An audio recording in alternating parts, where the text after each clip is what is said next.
close to the gangplank, start trading really effectively in the early stages with them.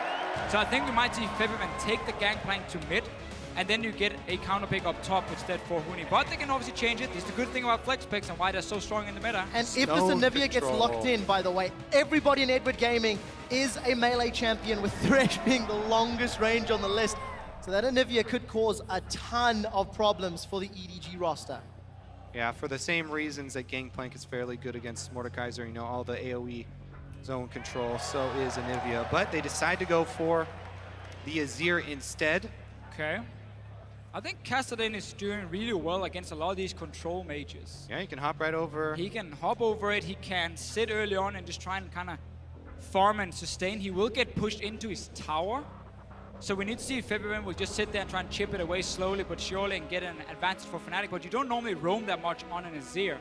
And we get now this matchup up top, which is very explosive. Also, it's so difficult when you give away Mordekaiser because it means you can't ignore these dragons. You can't ignore bottom side. EDG are obviously going to focus very heavily on that bottom side, try and get Mordekaiser ahead, and then that transitions very easily into taking dragons. And once he gets the pet, you get so much global gold from just shoving down turrets. Outer turrets are very easy to take with him. We're seeing basic Fnatic saying, we don't need to shut you down in the laning phase. We want a super strong team fight against you. Azir can push him away. Again, he needs to get close with the 3 hits on his Q. You have the Gangplank, who's fantastic against Mordekaiser in lane, or in team fights because of that massive zone he can create. Yeah, the other thing is I really like the combination of Gangplank and Vayne, because Gangplank can add the ultimate, allow Vayne to take her target down. So if someone overextends in the lane, especially Mordekaiser, gentlemen, take him out. Fnatic have gone for the team composition. Gangplank undefeated at Worlds. Mordekaiser undefeated at Worlds. There can be only one! There can be only one undefeated champion after this game. You need to let us know which it will be. It is game 2 of Fnatic versus EDG. And for the first time in 17 games, we see Mordekaiser and GP on the Rift. And we see EDG, again, run a composition with very low wave clear. Not from the last game, but what we've seen in group stages, we've seen it back in the LPL. Look at their lineup right here. Who's going to clear the waves as they fall behind? The thing is, they're not playing...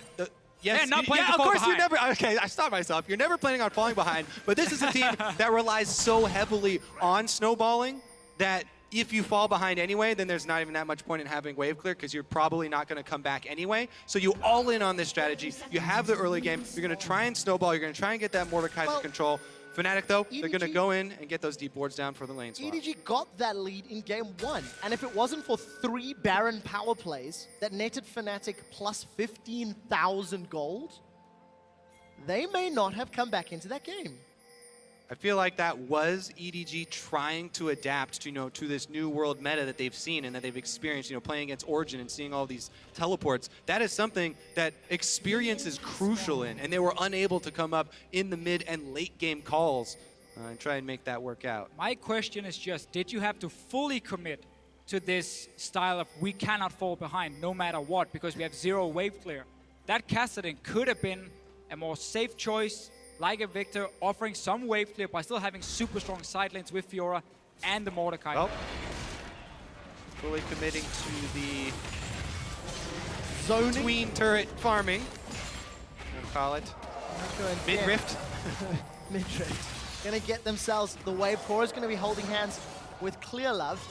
And as EDG's minion wave gets to the tower, Reckless and Yellowstar will be late to pushing that top lane. So let's see how much damage Mako and Deft can put down. Deft running with Flash Heal as opposed to Flash Exhaust that we've seen a couple other times from Mords. So now, Fnatic knows that EDG started on the top side, or sorry, on their blue buff on the bottom lane, which means Febiman needs to be very careful how he's standing in lane. He needs to always lean towards the top side of the map because he's going to push the wave over and over and over in these swaps, and he cannot get roamed on by Clearlove and Mako and die. Yeah, and I'd actually expect Yellowstar to actually help out in this jungling, not doing a whole lot there, sitting in lane with Reckless, just kind of splitting experience there. It's fine for champions to split experience with Mordekaiser because Mordekaiser will last hit the minions and gain the full experience.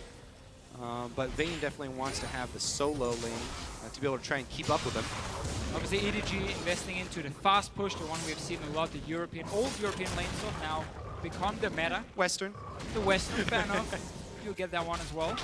But for Fnatic, you have a Vayne. Normally, you prefer longer lane swaps, so you can sit and farm, get some solo experience. You want to farm up to get your Cutlass or at least some lifesteal. The quick push is not always the greatest for you, but you do benefit from having 800 gold because you get that one lifesteal item compared to an average player on a standard 80 carry.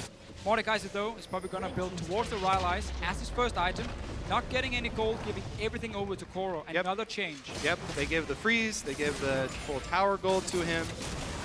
And they've dropped off the deep wards as well before they left. Now swapping Mordekaiser up top. Fnatic should be able to get this turret down in time, though. EDG playing around Koro after he's been substituted in place of Amazing J. Huni will get the local gold. To deny several minions. And that means Huni and Koro both sitting pretty. Thorn's going to get a decent trade here with Febiven, but almost every time Thorn does, Febiven looks to get some Sand Soldiers attacks back. This time, he'll take a much worse trade. Because EDG got the early swap, though, because they got the 20 seconds advantage, this is going to mean a pretty decent freeze down there for Koro. Looks like Reckless is going to go try and answer it, though. Try and break it as quickly as possible.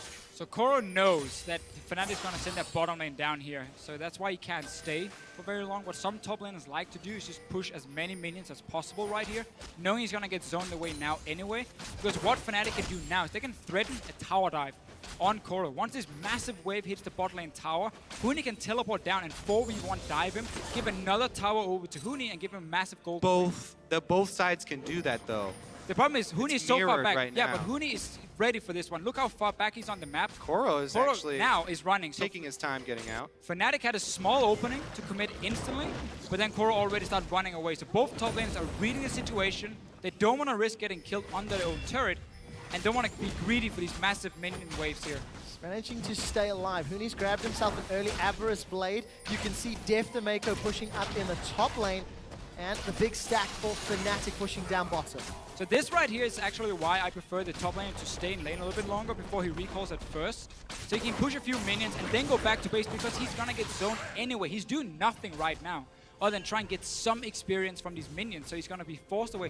Had he stayed when the tower died, pushed in the wave, or at least looked at where Fnatic was sending Huni, once he knew he was gonna be on top side, push in the wave, then recall, you get more gold, you get more experience. Yeah, exactly. Now he's kind of denied himself a little bit, but Huni is obviously the same situation.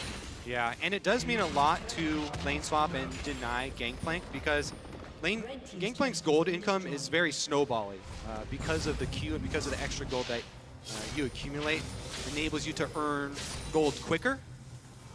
Keeping him off that Trinity Force for as long as possible is definitely very important for EDG. So they've stunted his growth a bit. Trying to keep up, though, with the early Avarice buy. Yeah, and a difference here from the teams. EDG didn't manage to bounce the top wave after they killed tower, so that is slowly, very, very slowly pushing down towards Huni, and he can stay in the lane and get experience. Bottom side is very heavily pushing towards Reckless on his side, so the Mordekaiser now needs to up overextend. top they're actually making a move on Huni, as you mentioned it. There are wards only for EDG here.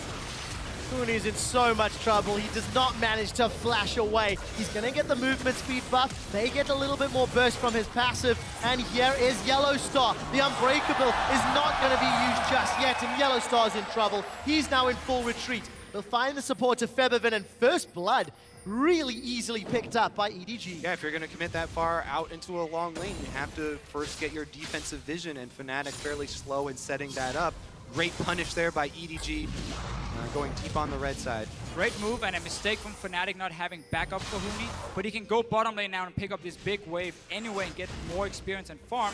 Fnatic keeps sending Reckless to the lane where Koro is. Saying we don't want the one-on-one right now because Huni is falling behind in experience.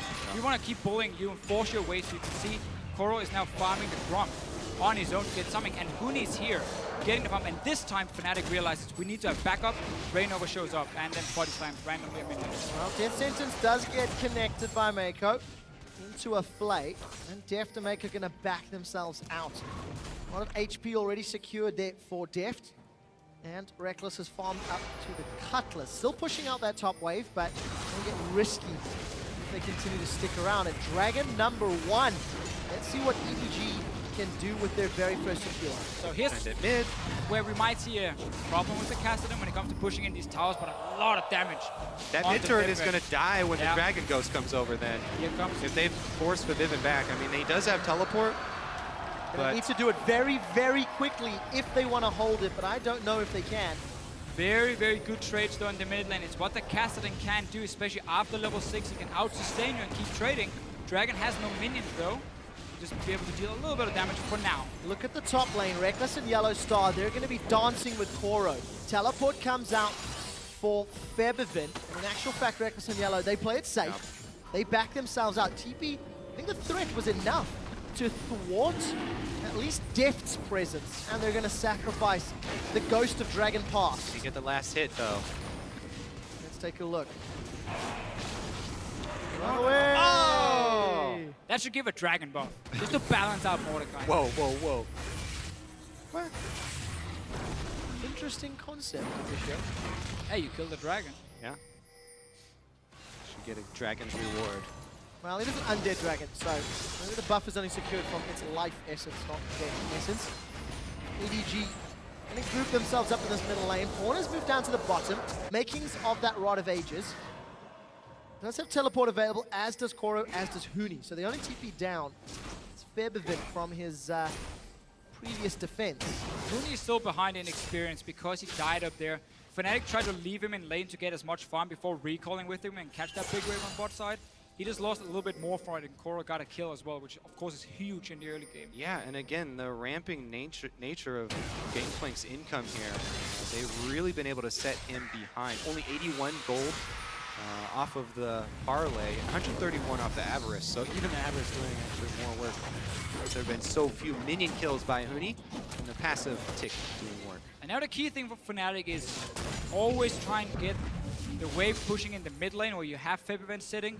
You can go for the Nashos, of course, as the first item on his Azir, and he needs to defend this tower, because once that breaks, that opens up for EDG to start getting into the jungle of Fnatic very easily. They can do it already now, but at least Fnatic will spot them with some defensive wards. It just makes it a bit easier for EDG. Once the tower drops, next dragon might be the go-to signal, because again, the siege without a dragon for EDG is horrible. It's all melee champions. I mean, they have to walk straight into the tower and start hitting it. That's not going to work. Wow, all the siege being horrible hasn't stopped other Mordekaiser teams from picking up victories. As long as you get the dragon.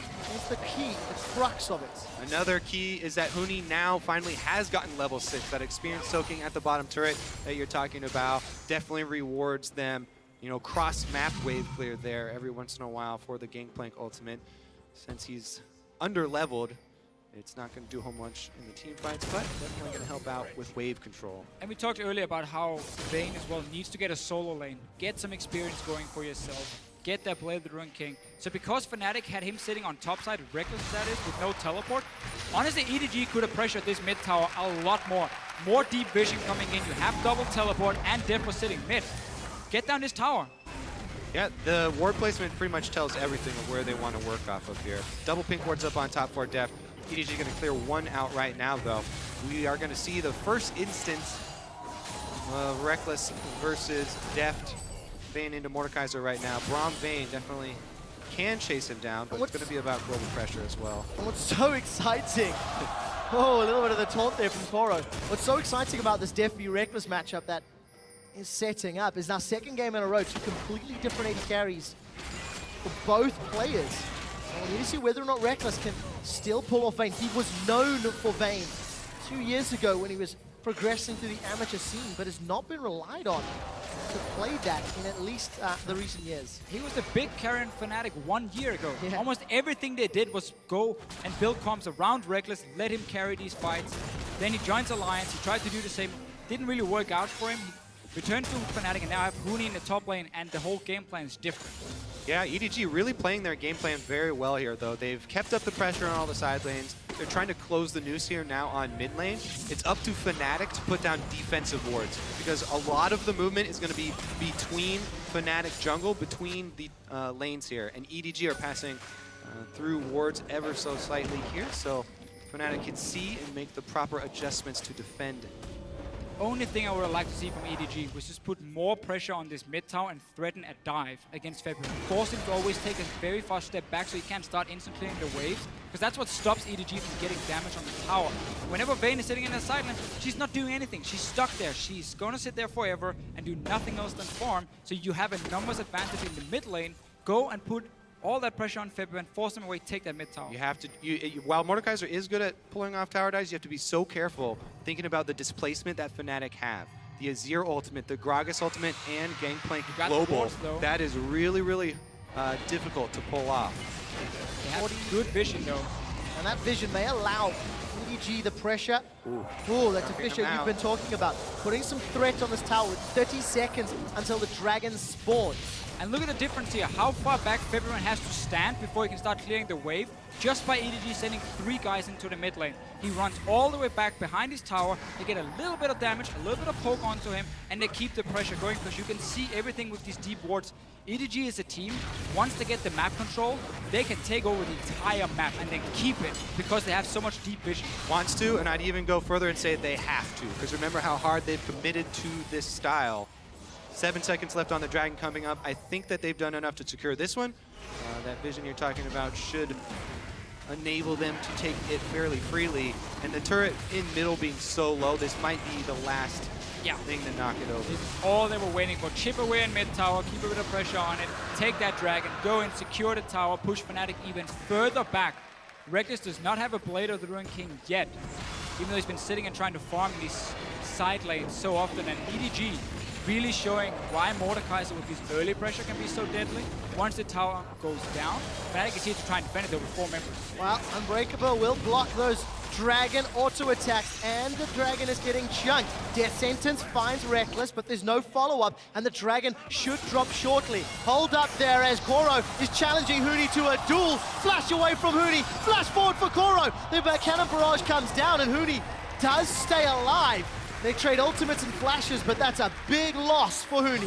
So Koro not able to finish, trade flashes though, and Huni can still stay back. But the way Deft uses the dragon here, I really disagree. Once there's no minions, don't just rush the dragon into the tower, because you're just gonna get it killed.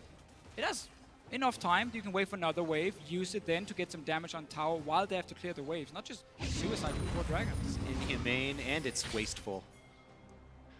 We don't like it. You're not meant to smile after that statement, Kobe. We protect our dragons here. Well, unfortunately, EDG do not at this stage. At this stage, rather. Deft has got himself that Riley's Crystal Scepter. A couple of key items have been picked up.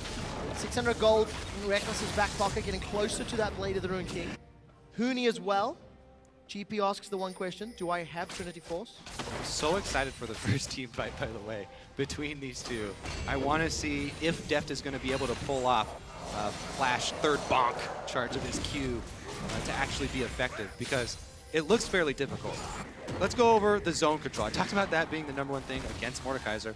It's ridiculous. Gangplank, 2 forms. Gragas, 2 forms. Azir, 2 forms. Braum, 2 forms as well. So it's going to be so hard for Deft to navigate, and we'll see if he actually can separate himself from a run-of-the-mill Mordekaiser, or if he is an expert. The last time we saw this exact matchup was Wild Turtle against Imp. And Imp walked into the third bonk, disrespecting the melee range. So Reckless needs to be a lot more wary, knowing how Reckless has played team fights recently. Yeah, The and theory should be the theory. I say, I'm looking for Mordekaiser to differentiate himself. However, it is a lot due to the team. The team's got to set him up. Mako on the Thresh. Sure. We keep highlighting Thresh, how important it is for playmaking for these guys. Mako, a lot of weight on his shoulders to come up big. And he's not been doing a whole lot in this game, even though he's had full control of the Fnatic jungle for such a long time. We haven't really seen him commit to anything. Showed up mid once, and that was about it. But also with this Mordekaiser, it's not like his damage late game is terrible. He can still really destroy you. It's just getting to these targets that's so difficult. EDG will have, instead, so many members with a lot of mobility, like the Kassadin, like Fiora, that can get onto the backline of Fnatic. But the Vayne can kite and peel a lot for herself. So it's going to be so difficult for EDG in these big team fights, unless they can get a big tower advantage. And they're not doing it, because February is just sitting here wave playing and they're doing nothing to pressure him away. And that slower pace of game is so different from the previous match. By about this point last game, there was 11 kills on the board and EDG had secured 8 of them. Admittedly, EDG have got 2 dragons already, which by this point last game there had been 1. So definitely prioritizing that aspect buff and using the cool that Mordekaiser can provide. Yeah, and it's funny, this time around it's Fnatic who need to have a lot more precision in their execution to be able to pull this one off. Yes, they have a lot of tools to make this happen, but if you miss one of those very important ultimate abilities, Miss a barrel in a big team fight. and you get a bonk in the face. Cannot happen for Fnatic, but for now, they have been able to just keep it somewhat close in gold due to the fact that EDG are always waiting for dragons to respawn. They want to play that 5-dragon game as well at the same time. Not quite sure if people think that's annoying to call it bonk, but that's Mace of Spades. I'll stop that from now on. You'll know why when you hear the noise, though. A minute and a half till the next dragon. Yellow Star was very brave and cleared out that pink ward near the mid lane river a minute or 2 ago. And there is a ward just behind that dragon pit for Fnatic with teleports available. So let's see if Fnatic decide dragon number 3 is the one they want to contest. Not give away that movement speed buff. But another half-hearted attempt to push that middle tower. That is feeding him farm. Well, yeah, another reason why we are seeing so much trepidation here is because these teams are not used to getting these champions. I mean, you don't play very many games where you actually do have Mordekaiser and Gangplank both in there. And EDG actually, the slower pace here is working fairly heavily against them. I want to see where Mooney upgrades his cannon barrage. I think he's got enough serpents for at least level 1. And also whether or not he's learned to play around those barrel mechanics slightly more effectively. It is fire at will at level 1. Something that was not what he did last time. Death's Daughter was the preferred 5/15 upgrade. So it depends on what you want to do with the Gangplank. Death's Daughter is better for the one-on-one, the instant damage on one target. Fight was better for the big team fight instead, where you can hit multiple times and use it as a zone. Yeah, exactly. And since the name of the game here for Fnatic is to control the battlefield and the zones in it, definitely worthy upgrade there for Funi. Dragon number 3 could be your fight. I'm so ready for this, Trevor. Tell me what's going to happen based on where Fnatic is and their limited deep vision. Well, I expect the fight actually to break out over wards rather than to break out over the dragon, because vision is so important for these teams. And for it to really spark with a hook landing. I mean, Pawn and Deft to go all in on somebody. You want to focus whoever one target as quickly as possible. It doesn't even really matter who it is. If you can burn one person down and get the ghost, you actually get the 6 versus 4 that people often complain about. That's where everything turns for EDG, trying to burst that person down, grab the ghost. And look at what Fnatic is doing around the dragon. Look at their defensive pink wards, because they know there's a double teleport with 2 assassins basically that can flank and instantly kill your AD carry or your Azir in the back. So they have very, very defensive pinks to stop that flank from happening. And now the trick for Fnatic is to keep pushing mid lane. Honestly, if you keep pushing mid down to this tower, the melee champion will be spotted sitting under that tower, and you can have full vision of where EDG is going on the map, and they cannot flank due to these defensive pink wards. I also must say an important thing for Fnatic is not to all blow their ultimates at the same time. As soon as EDG initiate, they have to be careful. Because Fnatic have so many tools, they have to be careful not to overlap all of them.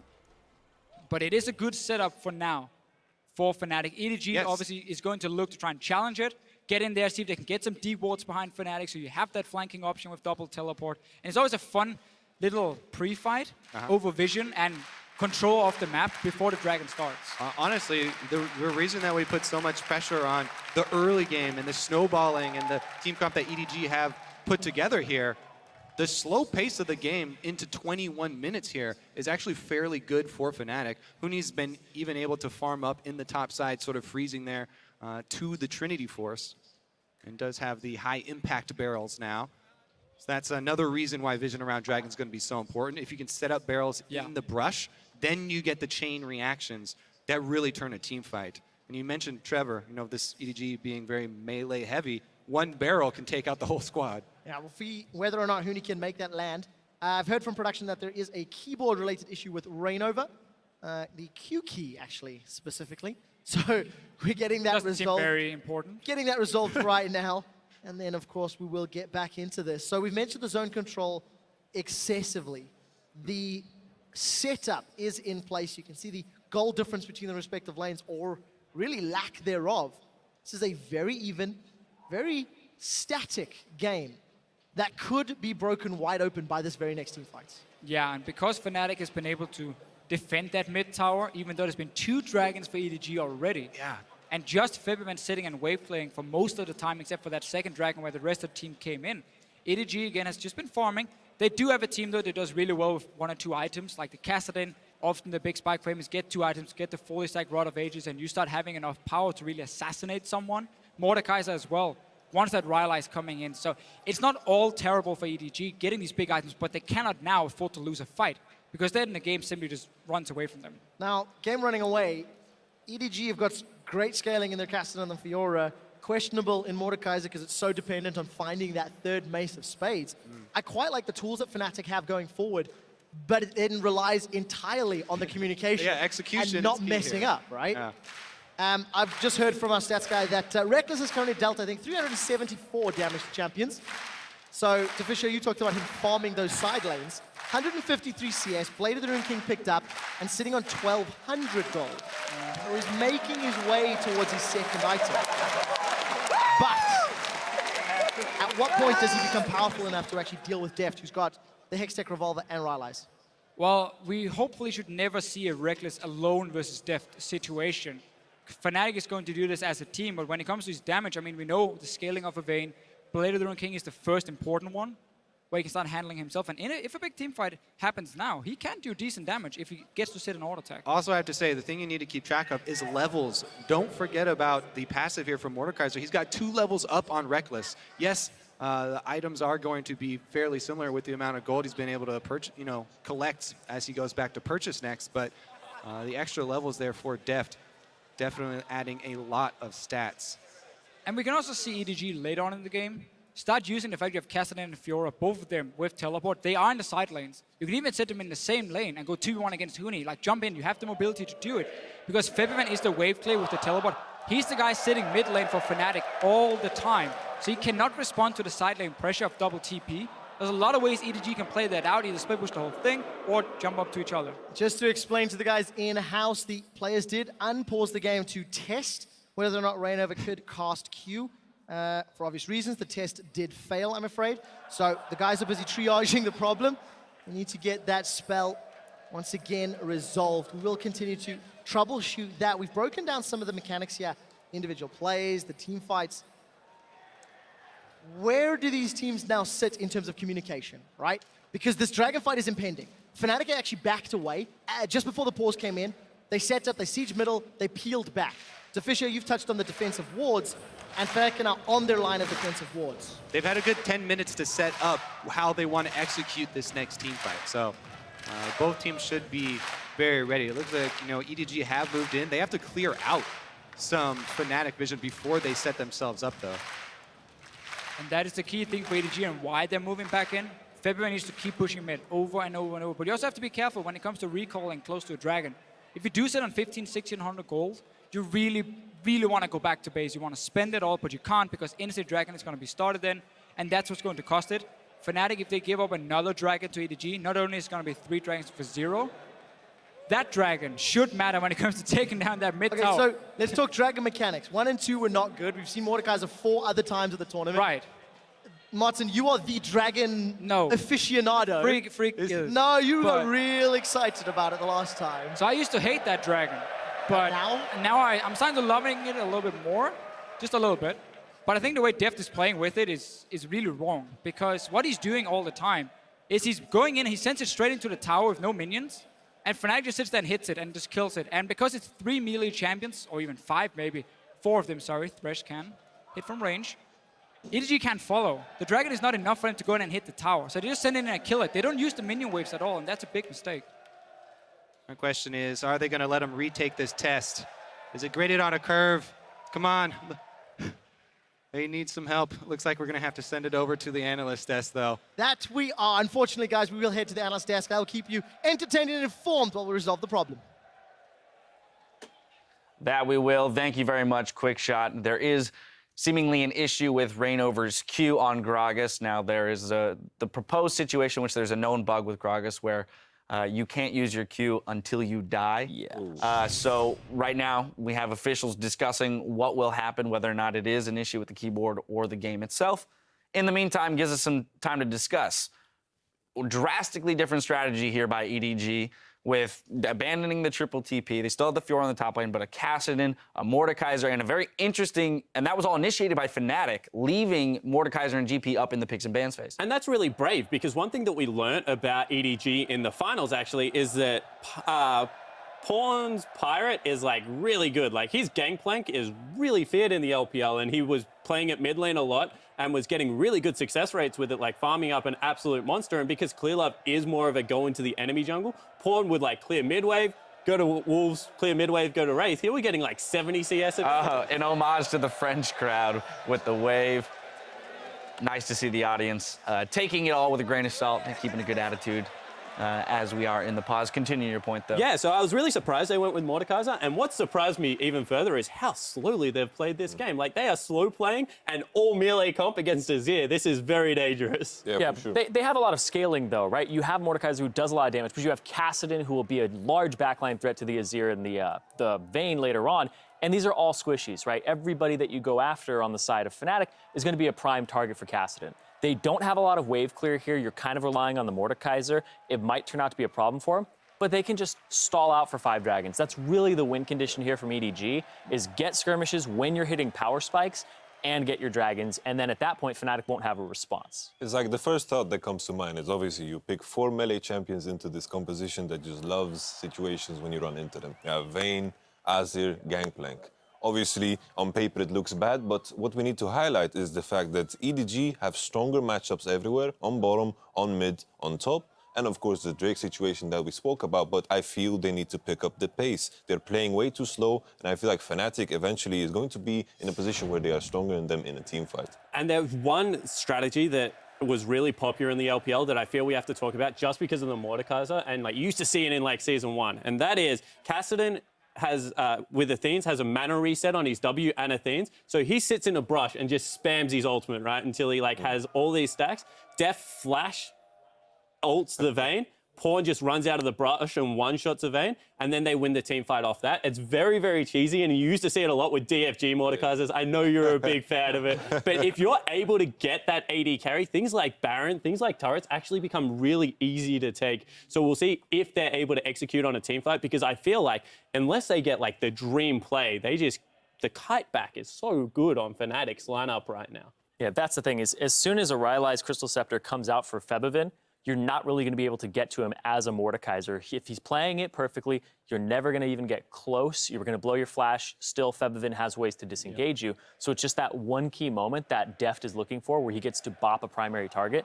And like I said before, nobody's really tanky here. Like, even if you hit the Gangplank, you might just one-shot him. You might one-shot the Azir or the Vayne. So all of these people are very easy to take down if the Mordekaiser closes the gap. That's just the question that we had to bring up, though. Can he do it? Yeah. Well, so the theme here seems to be time, right? It's about how much time does EDG have to close out this game, or rather to get to that 5-dragon mark without Fnatic getting to a point where they can wave clear efficiently, or even then turn the tides and siege themselves onto EDG. And I feel like there's actually a really cool strat that EDG can use here. It's now like 23 minutes into the game. Like, it's time for the Dragon versus Baron showdown. Just go get the next Dragon, march it through mid lane, like completely show your hand, right? Make it the most obvious Baron in the world. Tank Baron up with a Dragon and just make Fnatic come to you, because if they don't make a move within like the next 5 minutes, we will get to that point of the game. It's just, like, with this play in mind, I feel it's, like, the composition that Fnatic has drafted, it's also, like, with the GP ult and the Azir going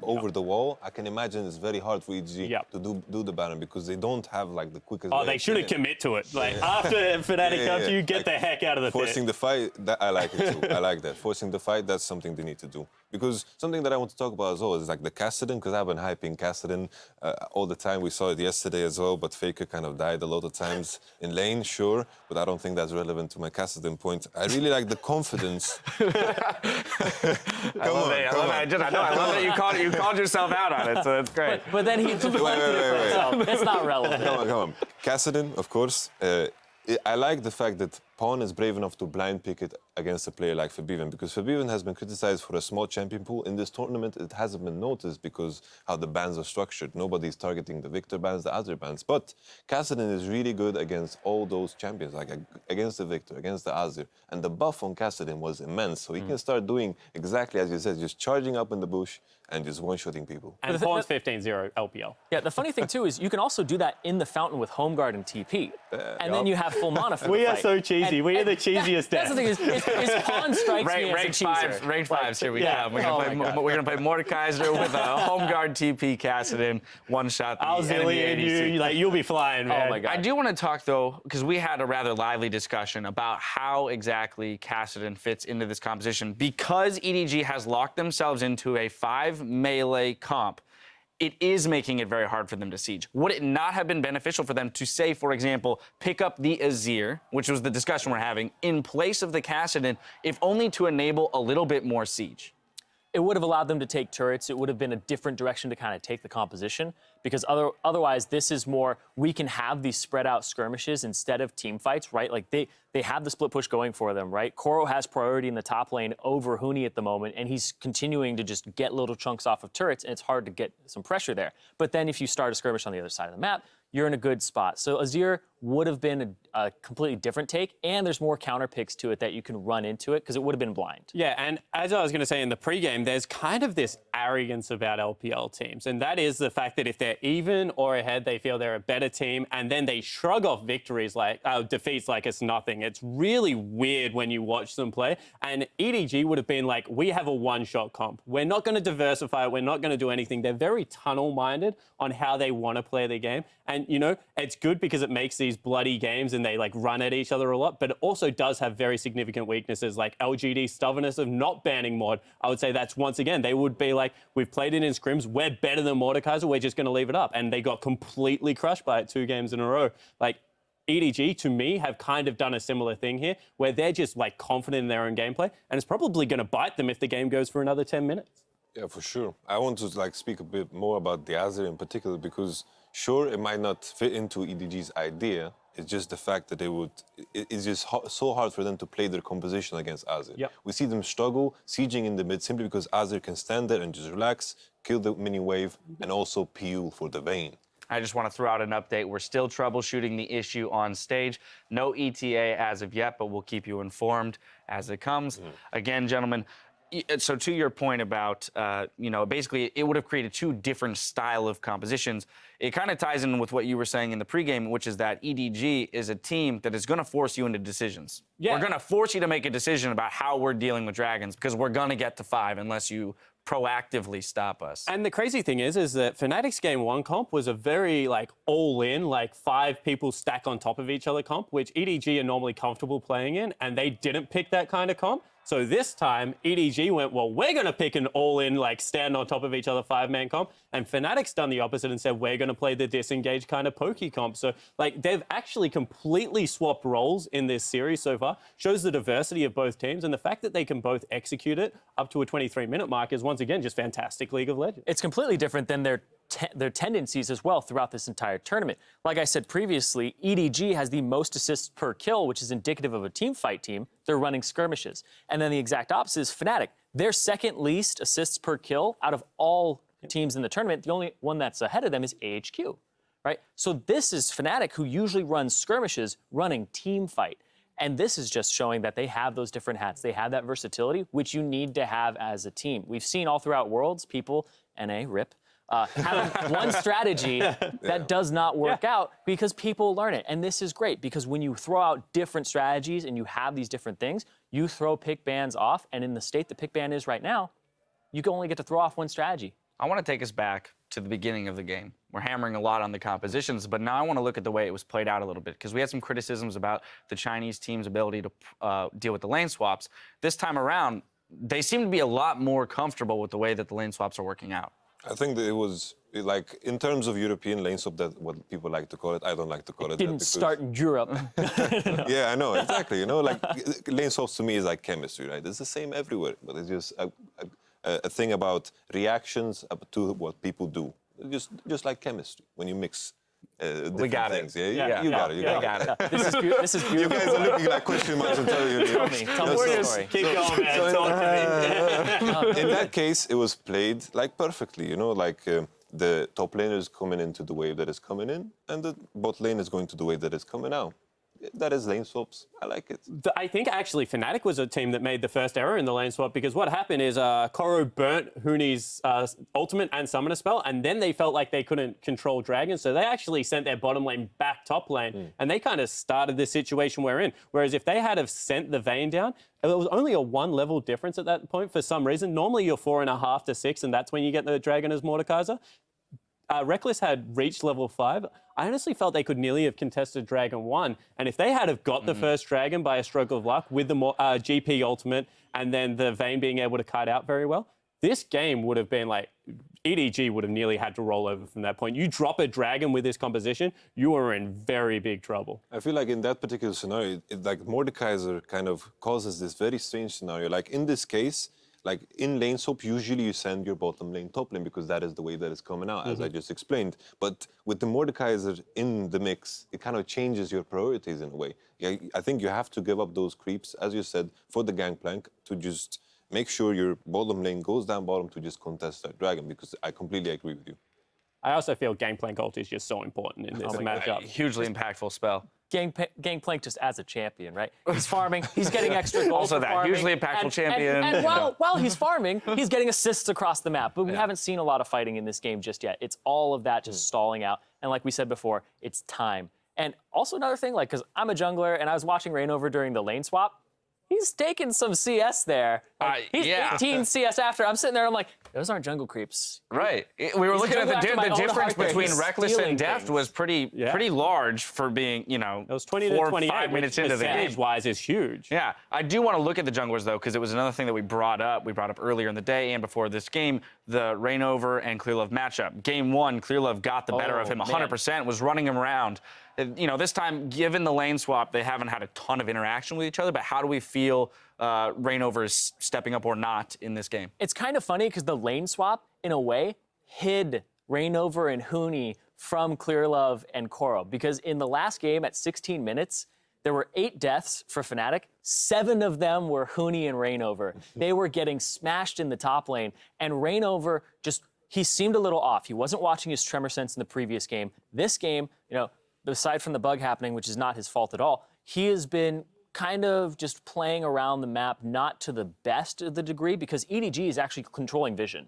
EDG is actually, I think, they are the second best warding team out of the teams here. KT is the one that's above them currently, but EDG is just having immense vision control, which they can't really seem to keep up with on Fnatic here, and I feel like Koro's also contributing to that, which is another thing, is that everybody on EDG is stepping up with that. The thing is, like, with Reignover in this particular case, there's not much he can do, because we've highlighted the fact that EDG has the stronger matchups, both in the split push, in the 1-3-1, which EDG is trying to pressure to gain access. The fact that Reignover is farming and keeping up in levels, that is the important thing, because I feel in the current state, I feel like Fnatic is winning simply because EDG is not pushing their advantages enough. I want to see the 1-3-1 go into the enemy jungle and deny Reignover's farm completely. I completely agree. And the other thing you have to take into consideration is the lane to gank is a duo lane right now, because it's very hard to gank Fiora and it's almost impossible to gank a pushing mid laner in the fact that Forbidden is pushing into pawn a lot of the time.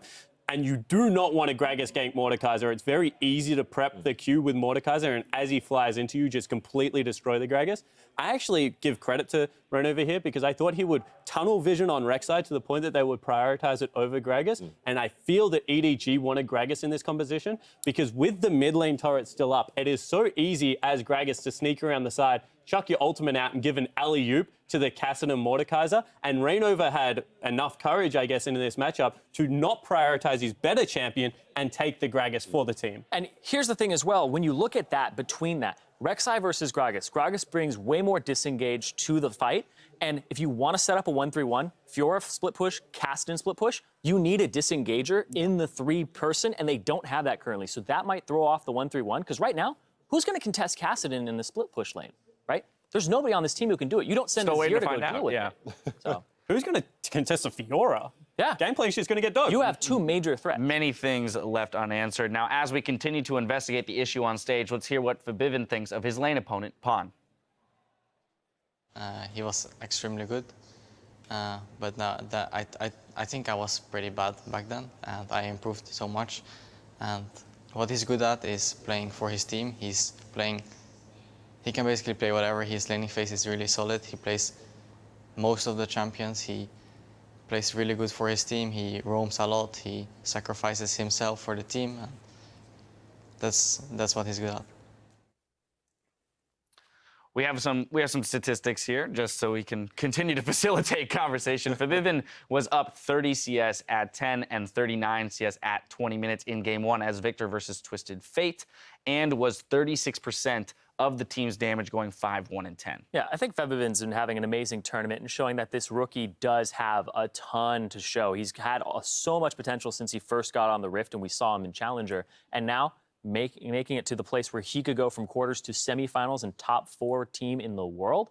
Just a big leap, and you can show that he's living up to his potential. Yeah, I want to talk about another rookie, the guy that he completely crushed in lane when they played in Victor's Gaming, right? And this is a person that is heralded as the next Faker when he was coming out of Korea, and one of the better laners in the LPL, which has some good mid laners. And Fabivin did an absolutely marvelous job. As soon as he did that, because I saw a lot of Fabivin, but you always question regional performances, just like people will now question the Chinese regional performance, because of the MSI performance he had. But I completely agree with him. He is night and day, so much better after MSI. Probably the steepest increase in a player that I have nearly ever seen on the world stage. I'm happy also that he recognizes the fact, because there was so much hype around Fabivin simply because he killed Faker at MSI, but in my opinion, his performance at MSI was okay, it was decent, it was good, but comparing that to now, there's such a big difference. That hype he had around him back then when he killed Faker should be around him now, because I remember the particular matchup, EDG versus Fnatic. Yeah. Pawn was destroying Fabivin with a bad matchup. He was playing LeBlanc into Zed, and Zed is considered a stronger part in this matchup, and he was getting smacked. Yeah, and I think a big thing about watching these two guys is also sorry, my brain just farted. What just happened? That's all right. We'll talk about something else, because I got... Anyway, sorry. So when you watch Fabivin in the mid lane, and he said that he's gotten better over time, it's not just domestic performances that you have to watch, it's also international performances. Because we see people have great domestic performances, but they can't transition to the international stage. Their nerves get to them. But Fabivin has been rock solid there in the mid lane. His CS has been going up, his differentials have been amazing, and his ability to kill you in lane is something that you can never underestimate against this guy. He is always very present in his games. And another thing that you have to really give credit to, because of how much pressure gets put on top lane for Fnatic, and then because of the fact that Yellowstar and Reckless, at the moment at least, because of the cannon, are playing very much in tandem for the first part of the game, how hard it is to get these CS differentials in mid lane against other teams that like to play mid lane centric comps, and EDG can flex and do that. So being able to have these dominant performances in mid lane is just, once again, it's really impressive because of the way Fnatic play the game. He's like a god version of Pro Belter. Doesn't get the resources, but still wins mid lane. I think 100% agree.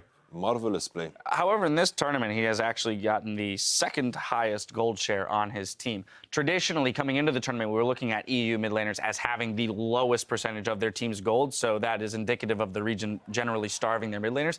Somehow he has scraped together a little bit more gold in this tournament. He's continued to play Azir Victor. In that case, I will actually say that stat is lying a little bit, because we've seen a lot of Kassadin and champions like this that don't necessarily get that. The wave clear mid laners that Fabivin has continued to play and play well do generally get a higher share of gold than, say, the Fizzes, the Dianas, and the Kassadins that we've been seeing a lot. And it also speaks to what the European meta kind of evolved into. Like, all mid laners were complaining with the fact that mid lane was just an island that nothing happened on, where you just farmed, and everything was impacted by the bot lane and mid lane, where you transitioned the vision in that area into mids. And I feel like that speaks a lot to how Fabivin plays and his playstyle. I want to get back to the game state that we saw when we left, which was that Dragon up, we're looking at the next Dragon fight. I want to figure out how Fnatic defends or takes a Baron for themselves. Because to me, it seems, with a Gangplank and Azir, you want to be the team that gets there first in this scenario and be entirely set up. But while Fiora is pushing a Gangplank into a second-tier turret. It seems nearly impossible for them to actually properly set up for the team fight that they will win at Dragon. Yeah, currently, the lines that they have for wards are actually in their own jungle going across blue and red in a diagonal. They have a ton of pink wards on Fnatic's own side. So what they need to do is push their ward lines forward, get there first, of course. You might have to sack a dragon for it, because you see EDG really want to go for dragons here. That's the thing, is you could trade dragon for Baron. You have Azir, you have Vayne, you have Gangplank, you have so much damage that you can deal to this. You're going to take it rather quickly. You would have to get proper vision of the area, though. That's just the big thing, is the EDG will not let you do that so easily. So the thing that EDG did really well, if you go back and watch this game, is they actually transitioned their wards to the top red side of the jungle very well. They had red buff warded in one and the ward going up to the turret as well. And what that meant is that Huni was really hesitant to go slow push the wave, and he actually got beaten there. And they actually lost this dragon fight, in my opinion, the way it is going to play out a minute and a half ago, because they didn't get Scuttle Crab. Like, Scuttle Crab is so important for Mordekaiser teams. As soon as you secure Scuttle Crab with Mordekaiser, he hides around the corner, he takes one step onto the crab, flashes, and he's got this big movement speed bonus with his shield. So if they had have been able to get there early, this is a fight they should have been able to contest because they have the first upgrade from Gangplank, but it just didn't work out that way because they weren't there quick enough. I feel like Fnatic is actually in a dominating position. I feel like EDG are playing slow enough. Yep. Kassadin was freezing the bot lane for some time, and I feel like Fnatic can just wait for the 4th dragon and do the fight right there. All right, well, while we work out the issues on stage, we're going to take the opportunity to check out a few of your answers to our question of the day. To remind everyone, earlier we asked which player or lane will have the biggest impact today and why. Jack Adams says Yellow Star is going to have the most impact. His calls and plays are unstoppable. Can't milk those. His Alistair were really good game one. Well, yeah, I mean, we talked Really about how to good. deal with the triple and the triple TPs, and it was the decisive calls to make those aggressive team fights that put you in a global comp in a tough decision. It's like how we describe Yellowstar back in Europe is that the good supports like Mithy, Vander, and Casting, they take 98% of the chances they get, but Yellowstar is a person that creates his own opportunities. He kind of finds the engages that nobody kind of sees, and in this particular game, the first of the set, we saw that Yellowstar was kind of a genius in that way. And next up, Even Horn says the bot lane for both teams, neither Reckless nor Deft, will give the other any room to play. Hashtag friendship goals. No room to play. Is that friendship goals or? I mean, you're actually making each other better players if you're actually just keeping each other honest. So that was one of the things too. When I saw the Jace AD carry come out, I was like, Reckless is sitting there in this game going, he never said that in the Skype group. It just feels betrayed. Where are the secret strats? This is one thing that I'm really interested in, just because of like the diversity between the AD carries. Like, you look at Reckless and he plays very utility focused, which is why I'm super happy that he's on Vayne, because I don't think that's how he has to play. I think that he can play other styles. He just likes to play that way for his team because of Huni. Whereas you see Def's like even damage in game one. Like, this guy is just like, he will eke every single piece of damage out of his champion. And it's just completely different. Like, one wants to be that big damage threat in team fights, and one just wants his team to win. Like, they're both going for the same goals, but they do it in very different favors. And that's why I actually give a lot of respect to both AD carries. I think that they're almost getting to the point where you don't necessarily compare them as like EU Deft versus Deft anymore, because they have diversified a lot. Yeah, for sure. Now, I want to talk then, since we're on the topic of AD carries and we have Mordekaiser versus Vayne here, a lot of people don't have too much information on if this was a 2v2 matchup, how specifically those AD carries interact. So when you have a Mordekaiser on one side, is Vayne the proper pick, or they chose the lane swap, so I'm assuming isn't the best 2v2 anyway? I think the first thought that comes to mind is Vayne has issues in the early game against things that push hard. And I think Vayne in this particular matchup would just sit under her tower and Mordekaiser would have priority on almost any objective in the area. So in that regard, I feel it is kind of a dangerous pick. But then again, in the mid game into late game, she is very mobile, doesn't need to itemize the crit. She just itemizes the attack speed and movement speed, and I think in that regard, it kind of works out. Yeah, I completely agree with that. I also think it's very support-centric, right? If you're able to get something that can trim the wave, you don't necessarily have to play a lane swap situation. However, they didn't go with that. I think that we're going to see a lot. If Mordekaiser keeps getting through, we'll see a lot of Kalista or a lot of Vayne. Same reason, very good kite back at AD carries. both do a lot of damage to the person in front of them. The Hurricane build seems to be popular because of the wave clear in the matchup, but I would like to see people adapt Bang's build where he goes very single target focus with something like a Static Shiv in there, because if you put a lot of spears into the Mordekaiser, all of a sudden he is very scared to try and continue this fight. And I think that is something that they can definitely take advantage of. Yeah, I definitely think, echoing both of your sentiments here, very support-centric in the matchups, but you don't want to run a low-mobility AD carry into Mordekaiser, because as soon as he gets a Rylai's Crystal Scepter, you're never getting away from him, and he's just going to bonk you 3 times and kill you. So definitely think about the support you want to take, and you also have to consider the Mordekaiser support. Does he have a Zillion? Does he even have like a Lulu or a Blitzcrank, right? Something that's going to enable him to get to you or bring you to him. Now, we have mentioned that EDG's primary win condition is the 5 dragons, but I want to return to the topic of engage, because as it stands, they have very little, if any, engage. Their most reliable source of engage is either a Rek'Sai tunnel or a Thresh hook. Home guard Kassadin. It's like and or home guard Kassadin. while their win condition is very obvious, as we stated, 5 dragons, I feel like their hidden win condition to kind of get the pressure to get those dragons is you making use of the Kassadin with teleport, the 1-3-1, keep applying pressure on the sideways, because that forces you, the enemy team, to split up. They don't need to group up. All right, well, because of the game-altering bug that prevented Reignover from casting Gragas' Q, the game will undergo a full remake with new picks and bans. Now, to allow the teams time to strategize and regroup, we will be taking a short break, but don't go anywhere. The World's Quarterfinals will continue right after this.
Welcome back to the 2015 World's Quarterfinals, where Fnatic currently leads the series 1-0. Because of a game-altering bug, the teams have accepted a full remake with new picks and bans. And while the teams load up on the stage, let's look at the draft from the last game and see how things could change in just a few moments. We did a great job talking about everything that could have happened with those team comps. There's going to be new ones coming through, gentlemen. So here we go. With all of this information in mind, the teams obviously stay on the same sides. What do we expect to see change? Azir. Azir? Azir on EDG side, maybe. But then again, like Spawn, the thing you've been talking about, like the LPL's cockiness, I can still see that come into play. I think the real question is which of these teams felt like they were in the winning position when the game was left, right? Because if I'm EDG and I say, look, we were on track to make the 5 Dragons, no problem, and win this game, and Fnatic is going to leave it open again, maybe they just go for the same comp. I'd be a little scared if I was Fnatic saying if we do exactly the same thing, they might do something else besides the Kassadin and kind of round out the wave clear of the composition. But they were shoving up waves, and it showed that when they first picked the Mordekaiser and you first picked Gangplank, they're just going to play Fiora into it, and they're going to have an okay time. So if I'm Fnatic, I might throw things off there and ban those 2 champions again. That is a matchup that if I'm Fnatic, I look at and I'm like, how did we actually plan to deal with this late game? Because we kind of need Gangplank in the comp to help the kite back, and Fiora is never going to join. And one thing that we didn't really hit on is the kite back out of EDG with Rylai's Crystal Scepter wasn't actually that horrible. It's really hard to catch Gangplank Mordekaiser when they start running, Kassadin and Mordekaiser when they start running away. And Fiora is just going to split push. And we saw yesterday, even without armor items, this champion turret dives the absolute heck out of everyone. You know, something that we did discuss coming out of Champion Select of the last game, or the remade game, was the fact that Fnatic curiously still banned Tahm Kench and Lulu while leaving the Mordekaiser GP up. If you're red side and you're going to get 2 picks following the first, why not leave a second large priority pickup with the knowledge that you're going to get 2? Yeah. You're either going to get like GP Lulu or Mord Lulu, which are both great. Would be crazy. You brought it into something that enables him to get in. You get so much movement speed from the Whimsy and all that, so that help picks and all that, and just giving him so much more and enabling the Mordekaiser. That would just be, if they didn't first pick Mord, you'd have a really good core on your hands. So there's a comp that the EDG ran a lot, which is Korra actually plays top Lulu. Jinx was undefeated. Def was undefeated on Jinx apart from 1 game against QG, and Azir is really good at shutting that comp down. So if you do that, I actually think they nearly first pick Lulu and run the Jinx Lulu comp that we've seen so much success with right now, because you run Jinx Lulu into GP Mord though? Into GP Mord, yeah. Yeah. Okay. Heck yeah. How the heck do they get on top of it with an Azir? I feel I would do that. Like there's so many like question marks, because like I was thinking about Lulu, would that put Spawn on Azir? And there's so many questions, like if they ban Fiora, maybe the other side will first pick Gangplank. If they Tahm Kench, like Fnatic has been banning it a lot. I remember that Fnatic played it in the finals against Origin, so we know that Yellow can play it. Surprising that they still ban it. But there are so many question marks that get raised if you change up the bans. Yeah, like 100%. Like first thought that came to mind, do you ban Fiora? But no, they will just first pick GP. It's so difficult. I think in my head that Tahm Kench would be the most reasonable one to leave up, and you take, because you're happy to eat up your vein as soon as Mord goes on him, keep whatever carry is the Mord is looking to go for safe. That to me seems the most reasonable. A quick note, just for everybody at home, GRAGAS will remain enabled. There was a discussion about whether or not he should be disabled. Will remain enabled. So I expect that he'll remain regardless of the bug, he'll remain in that kind of power trinity of junglers. Special circumstance to create what happened and make sure that the players are informed and it doesn't happen again. Yeah, Avoid extraordinarily rare. Like if it was disabled, it would create a hilarious situation, because we're back in the old meta where Gragas and Rek'Sai is like on both sides, top tier, of course. Because Elise has always been. But then if Gragas would be out of it, then Rek'Sai would be permabanned, and we would see all these fun junglers, Rengar, Lee Sin, yay! Evelyn, Olaf. Well, we have, that is something I actually want to come back to, because we talked about the possibility of pinching junglers with Reignover. Because there are so many champions that seem to be priority bans as of right now, he is getting a lot of leeway in the junglers he's allowed to play. But EDG on blue side, we always talk about blue side having more leniency with their bans. Is this not another approach they can take? I actually think this was like a really cool game for Reignover as an individual player, because he got to show that his Gragas isn't like horrible, and now all of a sudden that strategy becomes harder to execute on, because like in a 1v1 jungle matchup, right, Clearlove is very, very well known for being able to take the Rek'Sai Gragas matchup on both ends of it and out-teamfight the other jungler. That is like what he made a name for. So, and we saw it at MSI a lot. He was a very good team fighting jungler, but he also has a Lee Sin. Do you disagree? I love how you said he showed this Gragas wasn't horrible. He's got to do nothing that game. 0-0-0. He didn't show that it was good. It just Right, because if he was horrible. good, he'd be 10-0, Irene. Then again, Come on. it's like Fnatic's But he controlled Vision well and he didn't get invaded. Like, that's really all you like- need to do at the start of the game. It's like surviving is doing something good for Fnatic side. If they survive with this team composition, they're doing good. Yeah. They should be applauded for that. You know? I want to say, yeah, that is a team comp thing. I'm not making the generalization that that is how every Gragas game should be played, but in what should be an accelerated game for EDG, Gragas being able to keep up wards, keep the lane safe, and not give up the mid lane turret is 100% doing Gragas' job in that game. Yeah, I think so much of this game is going to be dictated in that first 10 seconds of pick ban where we see the bans. Yeah. Which is that, is Fnatic going to roll the dice again and say, you can have your pick of the GP Mord, and that'll shape the entirety of the pick ban phase. Let's pretend that those are both banned out this time as opposed to left open, and we see what is considered more of a traditional pick ban as of yet in the meta for this tournament. Then where do the teams go? It depends on what isn't banned out of Lulu, Kalista, Tahm Kench. Because if Lulu's left up, you snatch that up for EDG and you run it with a centric comp around Deft. 100% I think that's what you do. If Kalista's up, you can probably take that rather early as well. See how you fare with it. I know that there are different things that Deft likes to play, but giving him a self-sufficient AD carry like that could be a way to go. And then Tahm Kench just is Tahm Kench, man. Like, that guy, as soon as he's unbenched, I want to see him. Deficio says he's the most OP champion in the game. I honestly think he is as well. I agree with Deficio. I think you have a good point. Yeah. Like with that in mind, with what you just said, I really doubt that Fnatic is going to change the red side strategy. I think this trade is very beneficial for them simply because they're so afraid of the Tamkins, the Kalista, as you said. I also think that this matchup, because we've seen two very different games, is coming down a lot to coaching and how much Aaron and Daylor have prepared, because Aaron is like, once again, the MSI strategy game 5, but Daylor is also a fantastic coach, and his pick ban phase so far has been like incredibly sound. So I want to know if they change it up. I also want to know whether Pawn is willing to pick Veigar into these control majors, because if he is and they are able to run the Veigar Jinx, like I know that it was exposed, but I think that is once again another curveball that you can throw at this team. How do you deal with Siege? You've like done with the poke, and now we've run this all melee. Now we'll go to Siege and just continue to throw game plans out there. I definitely agree. I think that Tahm Kench right up here, and then Veigar's like right under him, just barely under him in terms of best champions in the game at the moment. But yeah, one of the reasons we are having so much time here on the desk before the game is because we're giving the coaches that prep time, and they're definitely using it right now because we haven't gone into game, right? It's not just because we want to talk. Like, we promise. They are strategizing right now, thinking about it, because it is a huge conundrum here. You're sitting here thinking, do we leave it the same? What if they switch it up on us? And both teams are doing that, right? You're not having an agreement of what's happening over again, because if you think, because nobody got a big feel for if the other person was really confident in their comp or if they're going to change it up. So it's a huge mind game going on. It was a really tentative game in general. I want to return to something that we brought up at the beginning of the day, which is that Fnatic is a relatively top lane focused team. We usually see a lot of resources pumped into Huni and his lane EDG, generally favoring more of the bottom side of the map. But if we recall game 1, the numerous dives over onto Huni and the inability, and we see him on the screen now, for Reignover to get up there and help him until about 17 minutes into the game when they made the realization that they could.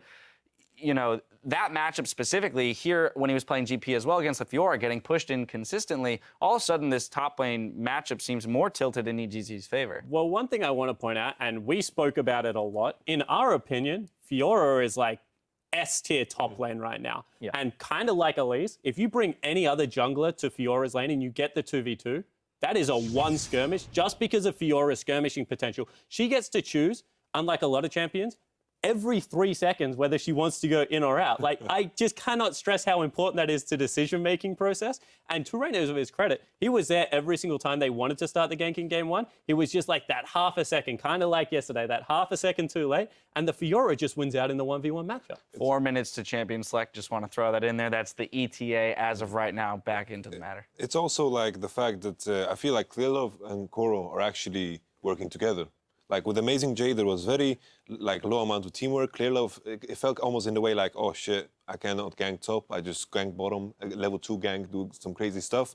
It feels like in the early game they had a plan. There was cohesion and they worked together. Yeah, and just looking at the statistics that they had, everybody on EDG's team had 77% or higher in kill participation, except for Amazing J, who had 50%. So they were basically leaving Amazing J out to dry.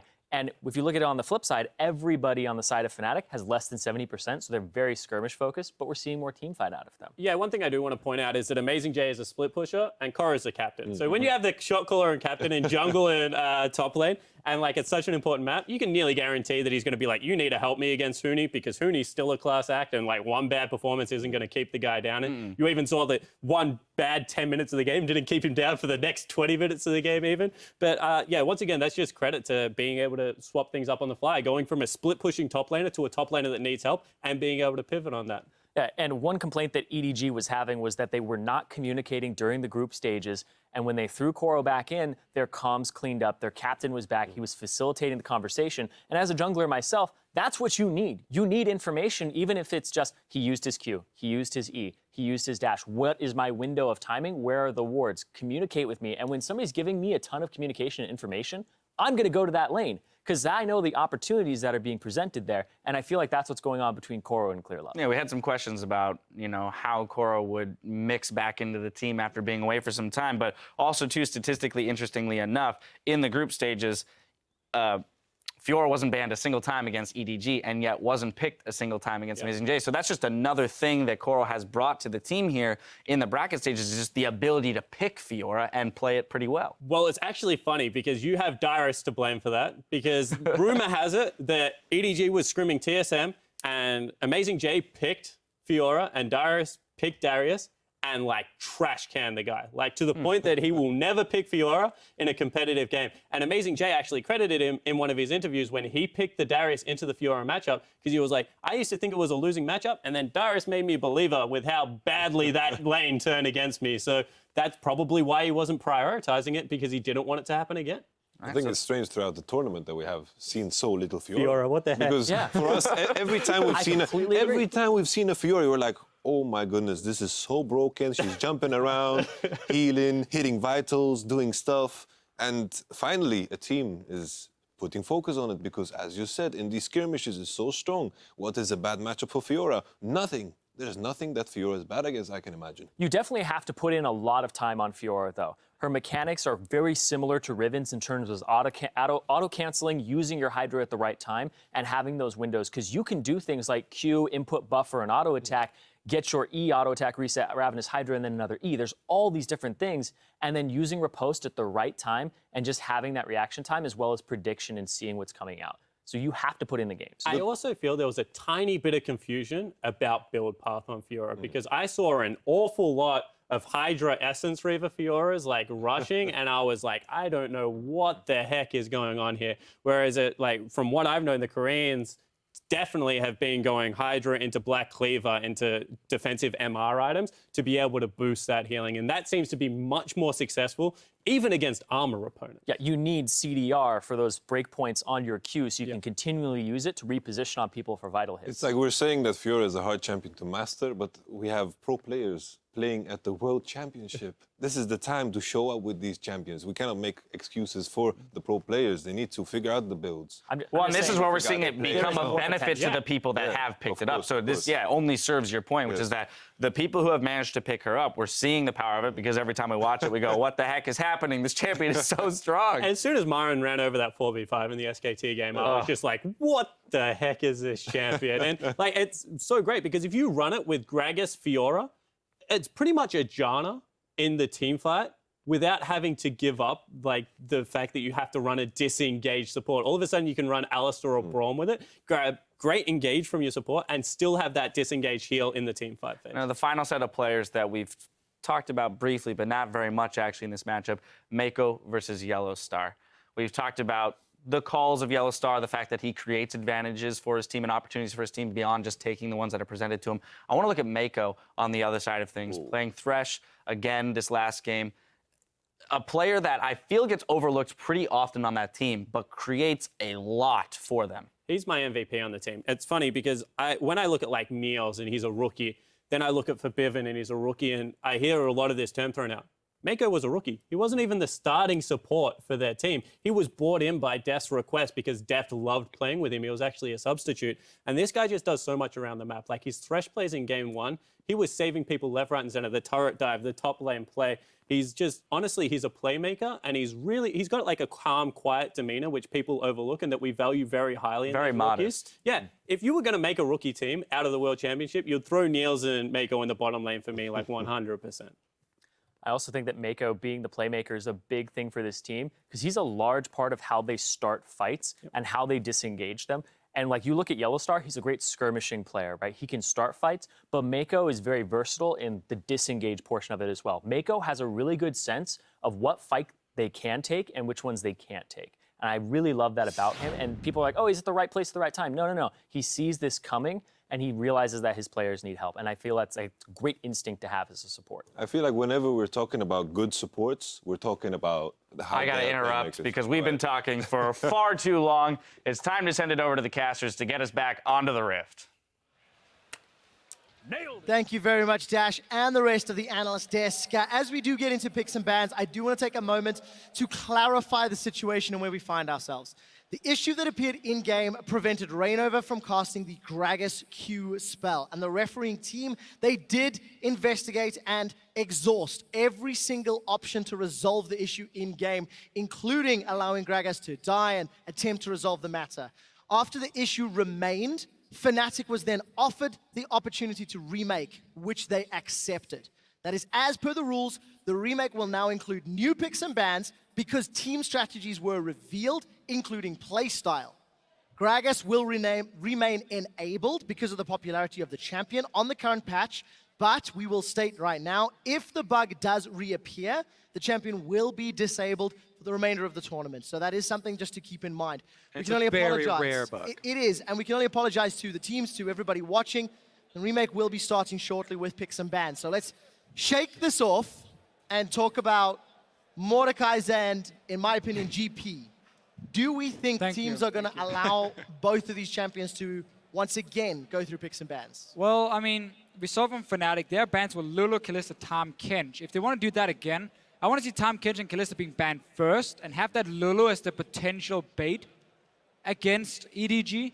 But I also think for EDG, they saw the Gangplank, they saw the kite composition being built by Fnatic, so they knew, or now they know, Fnatic has an answer to the Mordekaiser. Yeah, and I think that if they did leave the Lulu up, then EDG would have changed their first pick and actually would have first picked the GP instead and not taken the Mordekaiser. You know, Mordekaiser into GP and Lulu is kind of ridiculous. So, Fnatic... But there she finds herself on the ban list already. Yeah, Kennen as well for EDG. They banned Elise and then they banned Sivir last time around. Obviously, that is what left Mordekaiser and GP open, and for now, it is exactly the same. Fnatic now do not want to ban one of the two OPs. Oh, now they will, because Mordekaiser got banned. So now GP is what you want to ban away if you are Fnatic, and say, we don't want to risk it, but that does leave Tahm Kench open. For Fnatic to potentially pick? Well, for you. I'm not expecting a Tahm Kench first pick. Last game was Rek'Sai, first pick, when Elise was off the table. I mean, Fnatic got to make the decision now. Do we have a composition we want to run against the Gangplank? Then we banned the Tahm Kench now. We gave them first pick. I don't GP. think you can. Yeah, I don't think you can give away Gangplank without getting one back. Been super risky, at least. But again, this is a team that is not afraid of taking chances. Rek'Sai would be the obvious first pick. Tahm Kench, yes, he's fantastic, but he does require a composition where it makes sense to pick him into. Sound like a bit of a fanboy there, Deficio, of that champion. Fnatic now have the option to pick in two of their preferred. Hyper carries are still up and available, the likes of Jinx. Go over the tower pushing power of Tristana. Cannon away. Sivir's available. Fnatic could go Sivir and support. So are Jinx and Caitlyn, which was also mentioned as being practiced by Deft fairly recently. If you are Fnatic now, you might say we want to take some safe picks. We don't want to show too much. Then you go for GRAGAS here for Reno and say we want to see more of your picks before we start building a composition. Or you take some of the safer top lanes we have seen being blind picked, Darius and Fiora and so on, for Huni up there. But he's shown he wants to play different kinds of top lanes. And I would like to combo that Gragas with a Thresh if you are trying to try and keep your first round without giving much away. There is the Kenchi. All right, we got the Kench into Flame Chompers combo. You get your Tom I'm so Kench. happy. The only problem is it's like 3 weeks too late. And Yeah. if I go on one of my Kobe rants on Tom Kench, that people just The thing get is, annoyed. I stole your It's notes not anyway, new. and I already said everything you had prepared. But during the last everybody 3 wants weeks. to hear the Kobe rant, so we'll see how practiced Yellowstar is on this champion, because Hey, we've seen him He run played it before it was cool. but He it played wasn't it before good. it was buffed. But it wasn't good. Okay, It that's really fair. was not good. But They lost that game. he now had 4 more weeks or 5 weeks to practice even more. I think Jinx Tom Kench is one of the best combos you can pick because it gives Jinx that extra mobility in the late game that she needs to survive these team fights, and also in the laning phase, it's very hard to all in on a Jinx when Tom Kench is next to her. He basically just makes almost every lane a farm lane because he stops that all in from happening. Could be There's the. Well, I was looking at the Caitlyn already Yeah. for the other side here. Picked up by Def. Like we said, he's been practicing it fairly recently. We'll see if they actually end up in that 2 versus 2, because Caitlyn can try and bully them off. Jinx can switch to Rockets, though, and actually trade. So it definitely will be determined by the support pick. Well, what do we have seen so far from teams when they play against Tom Kench? Because it's so fairly new.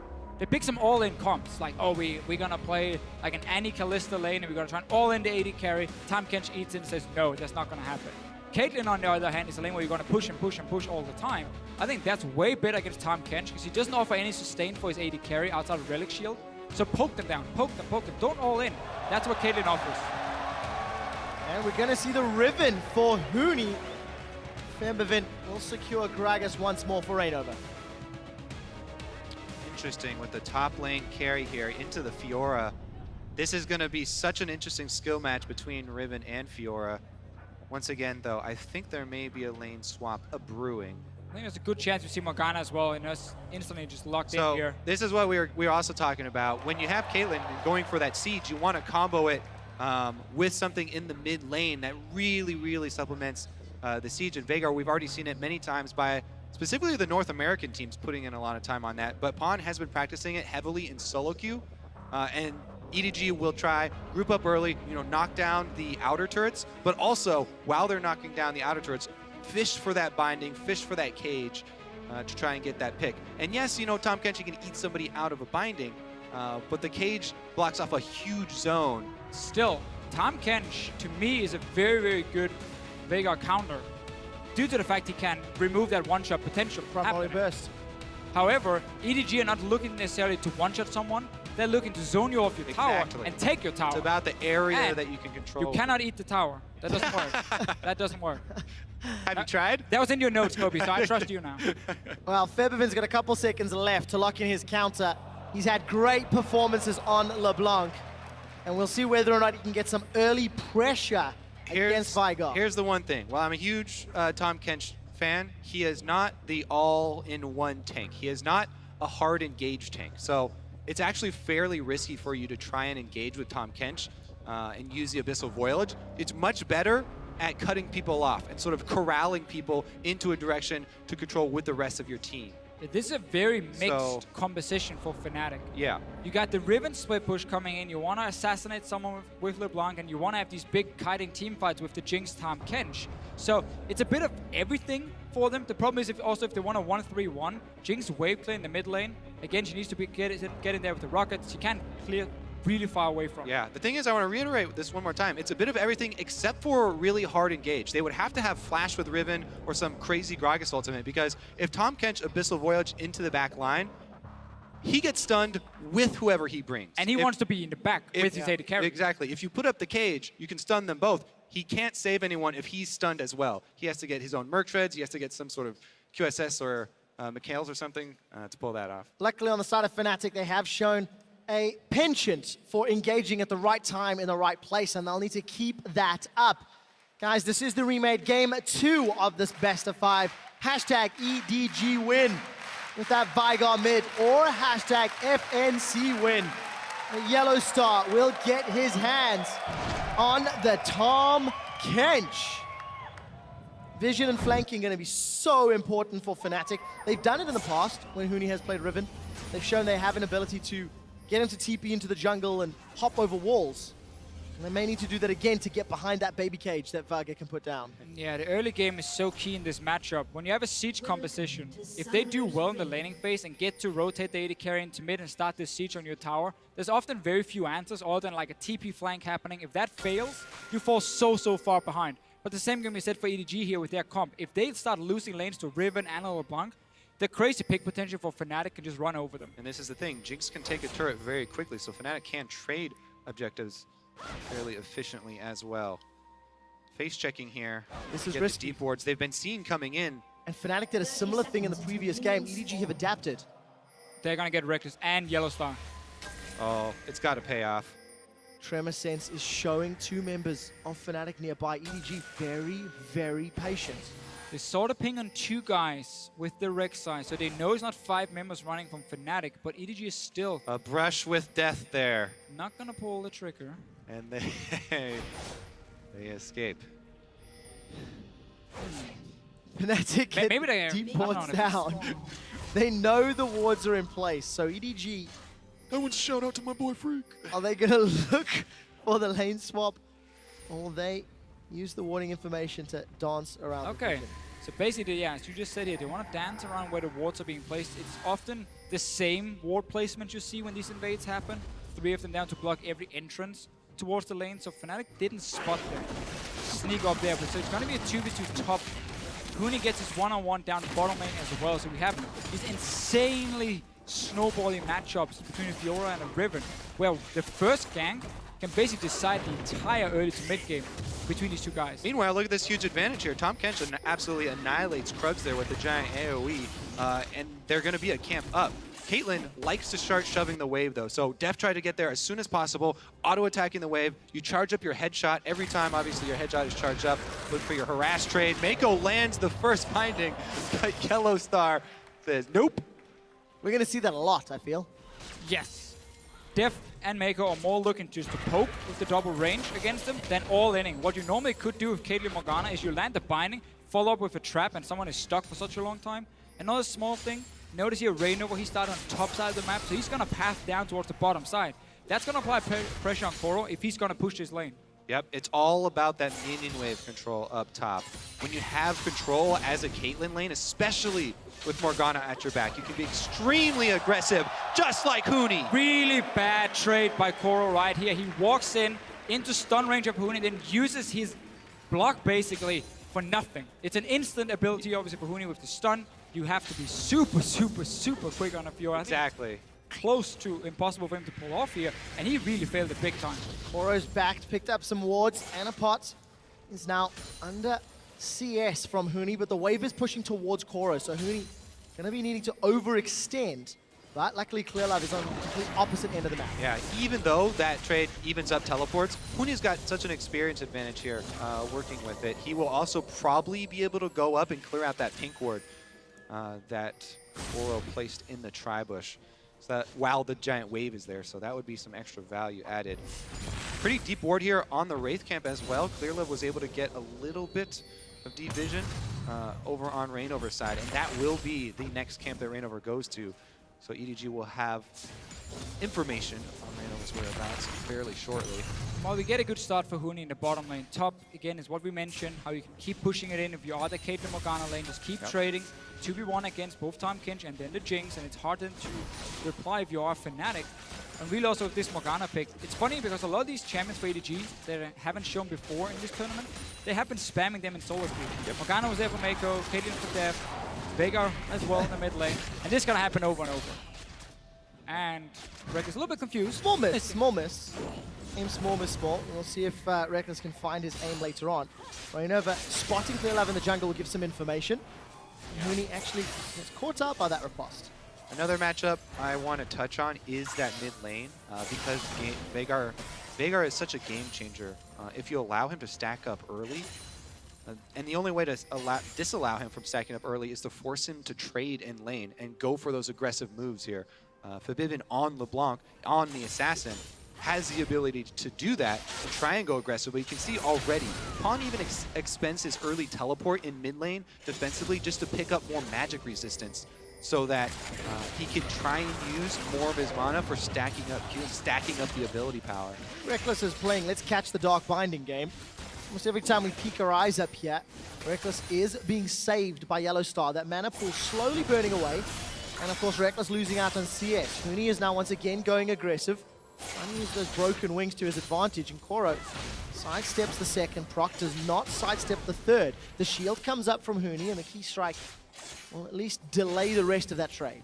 Fnatic needs to do something about the top lane, though. Even though they're not dying, they're down in CS, and their tower is already taking about 40% damage up there, because, again, EDG keep pushing it down. Huni's trying his best on the bottom side, but Clearlove is showing now. Yeah, you say that, though, but as a jungler, it's really difficult to gank a heavy poking lane that's got your lane under turret because of the minion advantage and because of the distance that you have to gain. Meanwhile, when solo laners trade like this, there's blood in the water. Junglers are like sharks. Sure. You're attracted very heavily by melee champions in long solo lanes trading like this. And I don't think Fnatic necessarily had to go top to make a play. I think they need to make a play elsewhere on the map to force EDG's hand and say, we are now winning on the other side, so if you keep this 2v2 lane going for too long, our top laner will snowball ahead of yours, and that can force EDG then to make a trade and swap it around and stop this push from going on. Clearlove's Tremor Sense just caught some footsteps from Rainover as he approached that tri-bush. So information is available. You can see Febiven's also left his lane. If Chorus sticks around, they're going for a dive. And this is what I like. Now Fnatic are saying, we're going to snowball Huni even further. So EDG, you cannot just sit in 2v2 top, because your top lane will fall behind. Clearlove has spotted it. We have a roam from Vega as well. 3 guys on bottom side soon. Koro, he does have his grand challenge. He's used it on a level 4 Rainover. Flash away from Koro keeps him alive. And Huni will take a turret shot for his troubles. Clearlove able to thwart the gank at the cost of Ignite for Flash and time in the mid lane from Febiven. Yeah, and now Hunia here is actually going to have to back off. He's got 3 people there. Even though that was an unsuccessful gank as far as coming up with a kill, Koro's going to have to expend his teleport once again. So you talk about, doing something about this top side. There's a deep ward here in the brush. Huni may have teleport advantage if Koro feels pressured enough to use it to get back to lane again. And the way the Fnatic, made their stamp, made their name with big Huni teleport plays, there could be an opportunity. The ward is expired. Just died. I took too long talking about it, and Koro took too long teleporting back to The point base. is still valid. Really key though If they could get another ward. for EDG that Rek'Sai was sitting in that bush or in the jungle of Fnatic, spotted, of course, Rainover moving down, so they knew, okay, the dive is about to happen, LeBlanco's missing in the mid lane, and that's why they could react and defend Koro. Otherwise, it would have been a 3v1 and he would have died super quick. I have to say, though, this top lane CS of the duo lanes is just outstanding. Deft is destroying Reckless and Yellow Star up in the top side, really punishing. And this was why EDG was sitting in the bush, hiding at level 1. Didn't want to risk going for an all-lane and try and get it first, but they wanted to dodge around the wards to try and force a 2v2 lane with Caitlyn. She's one of these champions, if she doesn't get the 2v2, gets to be bullied. She becomes so useless in the mid game and just have very low impact before she hits the late game items. So this was exactly what EDG wanted for that lane. And EDG seem quite happy to play for the long game. Pawn's first pickup is Mercury Treads at 9 minutes. He's held onto his TP, but Rainover, he's found Mako. Mako, this is brave. Abyssal Voyage will allow Yellow Star to get in range of Mako. Will they flash over? No. Happy to get the flash out of Morgana. Okay, so while EDG are winning the duo lane, Fnatic are destroying the solo lane on the other side of the map, the long lane with Huni here. And that is extremely volatile because Riven has so much kill pressure. I would expect, again, more jungler attention down there, because if you can free up that solo laner, then you free up a teleport gank. A jungler ganking is one thing, but if that solo laner ganking with a teleport can completely turn around and destroy a 2 versus 2 lane. It's basically been the reason their aggressive 2v2 lanes have kind of died out, because if you do go all in, enemy top laner comes in from behind and kills you, and it suddenly backfires completely because of all the teleports in the game. There's a lot of the very aggressive AD carries that are a little bit unhappy with that state because they want to be able to kill that lane 2v2, but that's not happening very often in this meta. Fnatic right now setting up towards this bottom lane. Again, Feathervin and Rainover showing face.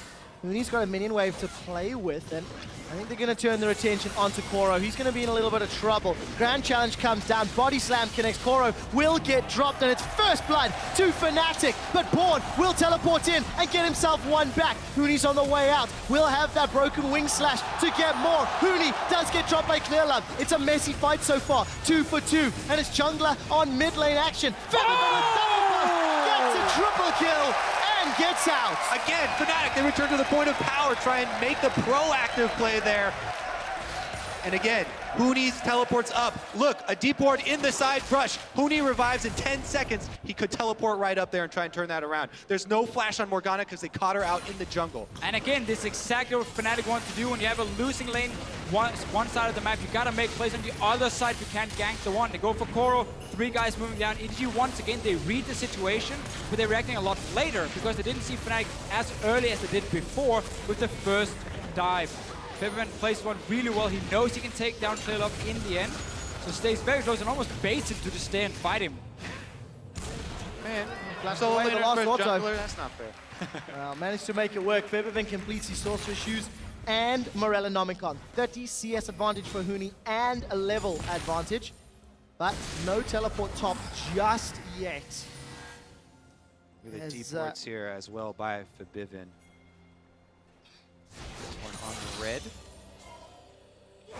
It's one of the great things about Tahm Kench as well. My first experience with them was meeting one in solo queue and double counter jungling the enemy. Tahm Kench can devour something while activating his Q. Oh, here we go for another move. Maybe just to farm and defend tower. Do they have a Huni teleport? There's so many wards for Huni to teleport on. And he shoved them in. Looks like they're going to dive first. Seems to me like Huni doesn't want to waste time. They're going to dive bottom. The dive bottom again first. He's going for Koro. He's in trouble. The chain. Wow. Okay, now he's free to go up top. Okay, 3 times now. When is he going top, Kobe? I don't know. My stories have all fallen flat today. I'm not. To be fair, if you are Huni and Fnatic, do you want to go and try and save a losing lane already? Yeah, or do you want to just keep killing Look at them. your They're going lane to get opponent? they're going to get dove right now. Well, they can just back away, give up this tower. Obviously, EDG is looking to swap Def now down to the bottom side and push another one. But that's where Fnatic are looking out to create picks with the Rivet, with the LeBlanc. We see how much they're roaming between the lanes. And every time EDG is stuck pushing a wave with both Morgana and Caitlyn, someone else on the map is dying. So far, it's been Coral. Yeah. Little misstep from Pawn as he misses 2 of the 4. So in the end, the real difference there is just the kills that our Fnatic are picking up here, because they were able to get that turret on top for EDG. It's just that, Huni's actually going to get the one down bottom and continue to push here. They also have such deep wards in the red side jungle to support Huni's split push. That could be key, Kobe, because Huni, once he goes top side now, can TP down, because we know Deft is going to push this wave. He's already pinged so the tower. So when you say it, it's going to happen. I say it this time. So many wards always has to be right. Featherman's looking to clear this pink ward out, and Clearlove is just like, peace, nope, do not want none of that. Huni grabs a Scuttle Crab, a little bit of vision, and Reckless and Yellow Star uncontested. This is a free tower, in fact, as EDG have sent their resources down bottom. Not exactly what EDG were looking for here. They wanted to have Koro on this top side already, but obviously him alone wouldn't have done a whole lot. Yeah, it's another trade they're just opting for. Bottom side should be taken at the same time as well here for EDG. But when you play that Caitlyn, you are supposed to get the tower advantage by you being able to push faster than they, or push in the enemy AD carry and slowly take down the tower. Obviously, Jinx will take down the tower super quick once she gets to it. Yeah, but they're not done pushing. EDG continue to pressure the inner turret. There are recalls from Fnatic. Yellowstar can ult it down, remember. And Huni's got teleport with a lot of wards to jump in. But they're opting not to pull that trigger yet. The range on Abyssal is still relatively low, and I think Yellowstar's peeling towards the middle top quadrant, so no more pressure on the bottom half. EDG did get the 2 side lane turrets down. That's what you want to do with these siege comps here, especially when you play the Veigar. You want him to hit level 11, you group together with him in the mid lane, and you start sieging on that tower, because even if there is some sort of wave clear for Fnatic, that massive zone that Veigar is going to offer is going to force you back, and that's going to always give some damage to this tower. So Fever needs to be careful now. He knows a lot of people are coming, and he's the only wave in his mid lane. He has to dash into them. That's super risky. Yeah, that's why we'll be looking for the flank, because again, this Fnatic squad has to be very careful with how they go about engaging. Huni needs to work with the fog of war.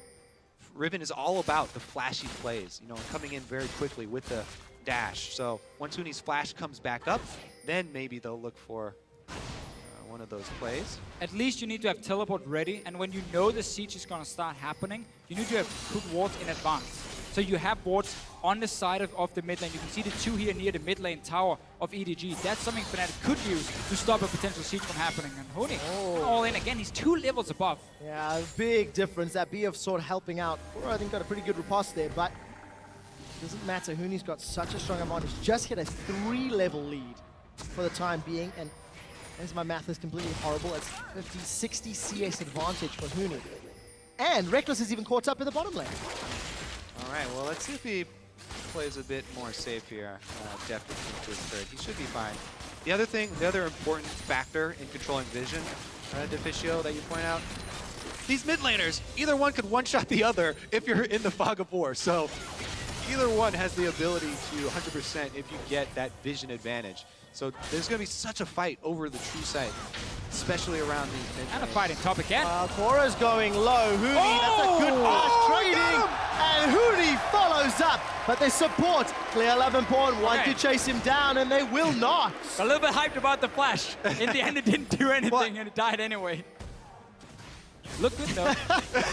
Deficio, you sucked all the energy out. Yellowstar and Febiven get caught by the Event Horizon, and Pawn gets knocked into the waiting hands. The Super Mega Death Rocket signs his death warrant, and EDG are on the retreat. They've lost 2. They're mid-tower, and Fnatic are sieging the inner turret. It's not over yet. Teleport's coming in. Koro wants to play. The exhaust onto Febiven will keep his damage down and keep Deft alive, and keep their tower alive for Boots.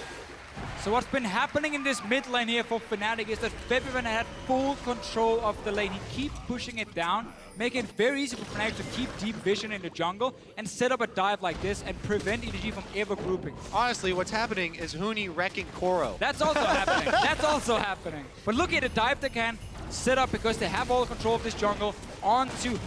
Beautiful setup, honestly, from Rain over him. Yeah. What do you do as a Veigar right here? Either you flash instantly, but it's a flash body slam happening. It's so hard to react to in time. Yeah. Exhausted, and I don't think that Primordial Burst hit anybody either. So Make it a Fnatic, body slam flash. 3,000 gold in the lead. They've got all outer turrets down. Dragon's going to be up in 30 seconds. And look at that ring of deep vision behind the Dragon. Yeah, again, that's the problem now for EDG. They know these wards are going to be there because they've been pushed down in this mid lane for such a long time. Huni can now TP in behind them if Fnatic wants to fight for this one. He's TPing in now. And he's TPing north. Finally! EDG are trying to retreat. Huni wants to cut them off. Gotta be careful. He's not very tanky. flash. He does not want to be here. Grand Challenge is onto Huni, and Deft actually gets knocked towards him. Huni's going to use those broken wings to get away, and he gets eaten. Yellowstar saves him. Another kill for Febiven before Huni gets dropped by Koro. Reinova's trying to get out, but he's trapped in the baby cage, and Pawn sends him back to base. Well, Febiven is dominating with another kill on Koro. Yellowstar saved Huni, but then kept chasing Koro and spit Huni back out with like 50 life. So he died. But that'll be a two for two right there. All said and done, though, Fnatic still have control of the map. So even though it's a 2 for 2, even on kills, they get the objective afterwards. They shove the lane. Oh, actually, Reckless actually not going to start the Dragon there. Red Steel instead. Bit more risky. Or and not. now the Dragon's going to be very late, and Pawn does have teleport. Pawn's actually in lane already. Deft actually manages to secure that one. Fnatic now a little maybe late to the Dragon. Ultimate's not available for everybody, but EDG are not in range to contest. There's double ping wards for Fnatic, so it's hard for EDG to walk in and face check a fairly fed LeBlanc at this point. I mean, 6 kills in 19 minutes. It's very standard for me, at least, in solo queue. What we do see from Deficio Fnatic, special. Oh, stay hungry, stay humble, my friend. Yellowstar is going to prevent the ace in the hole by just devouring Febiven. Why block it when you can eat it? And Deft will knock over the tower using that range of Caitlyn. Yeah, and this time around, no TP for Fnatic to stop the siege, but this is how you play against these siege compositions when you know it's gonna happen. You need those wards beforehand, like Fnatic here. Huni goes in a little bit early, and because there's no hard engage for Fnatic, it's very difficult for him, and he just gets saved at Let's watch what actually. He spits him back out with a 50 HP. Yellow's not there. Thanks for the save. They didn't even have time to shield right. Shame. Whoa, LeBlanc, No. LeBlanc killed Caitlyn. Talking about Fabibin, he's got 7 now. So, ouch.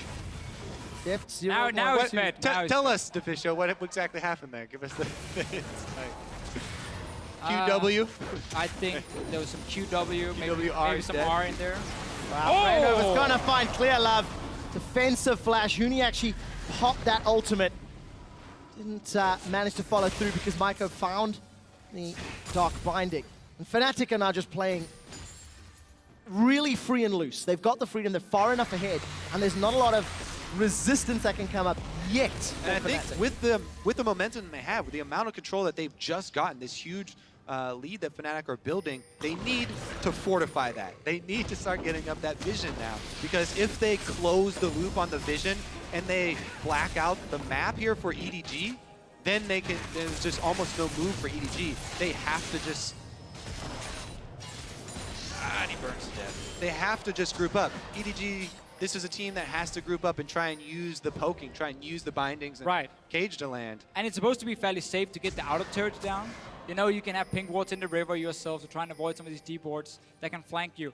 Going for the tier 2 turrets becomes even harder now for EDG because they don't have the map control, because they are pretty far behind in gold. So they might rely more on Fnatic, misplaying a pick here, like Fibrin goes too aggressive and dives on the tower and dies, and then EDG starts moving up towards the tier 2 towers. Well, it's about 1 minute and 10 seconds before Huni's teleport is available, and the deep wards will need to be reset before Fnatic can look for a similar play. This is often where we see teams lose their big leads when you have a team comp similar to this.